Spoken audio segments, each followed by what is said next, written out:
Alors, Trade Republic, il y a 2 ans, on va dire que la situation était tendue. Le courtier était vraiment sous le feu des critiques.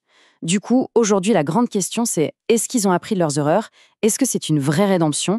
Ou est-ce qu'on se dirige tout droit vers une nouvelle déception? Pour y voir plus clair, on va s'appuyer sur une nouvelle analyse de Transaction Bourse. L'auteur, qui n'avait vraiment pas été tendre à l'époque, a décidé de retenter l'expérience. On va donc suivre son parcours pas à pas. La question est donc posée, noir sur blanc. Est-ce que Trade Republic est enfin devenu un bon courtier? Pour le savoir, il faut tout reprendre depuis le début. On commence par la base. Pour cette nouvelle analyse, 2 points cruciaux ont été testés. D'abord, la facilité pour déposer de l'argent sur le compte. Et surtout, la réactivité du service client, qui était, on peut le dire, son plus gros point faible. Premier test, le virement. L'argent a été crédité en 12 minutes. Franchement, c'est rapide. Bon, on n'est pas encore au niveau de certains concurrents qui le font en quelques secondes, mais c'est déjà très correct. Le petit bémol par contre, surtout pour les utilisateurs belges, l'IBAN est toujours allemand. Et ça, ça peut parfois compliquer un peu les choses ou même coûter un peu plus cher selon sa banque. Allez, on passe au sujet qui fâche, ou du moins qui fâchait, le service client. C'était vraiment le talon d'Achille de la plateforme.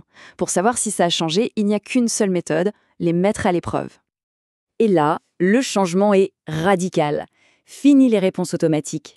Pour une première question, une réponse humaine est arrivée en moins d'1 heure. Pour une deuxième, un peu plus tard dans la journée, une réponse personnalisée en 2 heures. On dirait bien que quelqu'un a enfin décroché le téléphone, si on peut dire. Le verdict est donc clair. Le service client s'est vraiment amélioré. Mais attention, tout n'est pas parfait. Il faut un peu chercher dans l'application pour trouver le chat. Et surtout, il n'y a toujours pas de support téléphonique. Et ça, en cas de gros problèmes urgents, ça reste un vrai point noir. Bon, maintenant que la logistique est réglée, parlons de ce qui fait le succès de Trade Republic, ses frais. Comment c'est possible de facturer seulement 1 euro par transaction? Le secret, il a un nom. 1 euro. Juste 1 euro. C'est le prix fixe, peu importe si on achète pour 100 ou 10 000 euros d'actions. C'est une offre qui a de quoi séduire, c'est certain, surtout pour les petits portefeuilles. Mais derrière ce chiffre magique, il y a une mécanique bien huilée. Et cette mécanique, c'est le Payment for Order Flow, ou PFOF. Pour faire simple, c'est un peu comme si, au lieu d'aller directement au marché, Trade Republic vendait notre liste de courses à un grossiste. Et c'est ce grossiste qui paie Trade Republic, pas nous. En pratique, voilà ce qui se passe.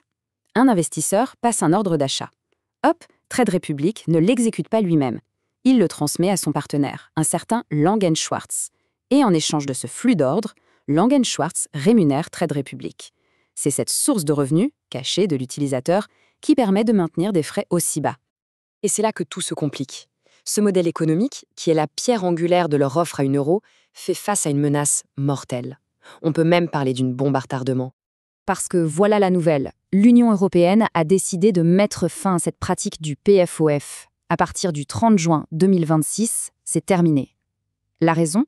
Un potentiel conflit d'intérêts et un manque de transparence pour l'investisseur final. Et là, on arrive à la question, celle qui est sur toutes les lèvres.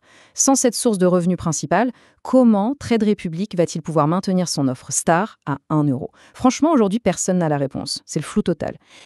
Mais au fond, pourquoi est-ce si important? Regardons un exemple tout simple. Avec un plan d'investissement de 50 euros par mois, les frais fixes à 1 euro reviennent à 12 euros par an. Mais si on passe à des frais proportionnels, même un petit 0,5%, la facture annuelle triple et passe à 36 euros. Pour un petit capital, la différence est énorme. Et la conséquence, elle est directe, cette différence de 24 euros de frais, c'est 4% du capital investi qui s'envole en fumée en une seule année.